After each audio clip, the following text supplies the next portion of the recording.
తన అభిమానులకు జూనియర్ ఎన్టీఆర్ విజ్ఞప్తి చేశారు. అభిమానుల ప్రేమ గౌరవానికి కృతజ్ఞతలు తెలుపుతున్నానన్నారు.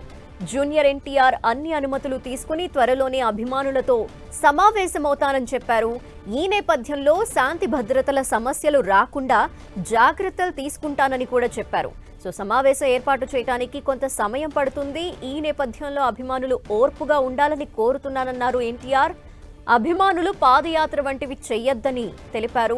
అభిమానులు ఆనందమే కాదు, వారి సంక్షేమం కూడా ముఖ్యమే అన్నారు జూనియర్ ఎన్టీఆర్. తన అభిమానులకు జూనియర్ ఎన్టీఆర్ విజ్ఞప్తి చేశారు. త్వరలోనే ఒక సమావేశం ఏర్పాటు చేయబోతున్నట్టు తెలిపారు. దానికి కొంత సమయం పడుతుందని తెలుపుతున్నారు. ఈ నేపథ్యంలో దానికి సంబంధించిన అన్ని అనుమతులు ముందుగానే తీసుకుంటానన్నారు. శాంతి భద్రత సమస్యలు రాకుండా చూసుకుంటానన్నారు.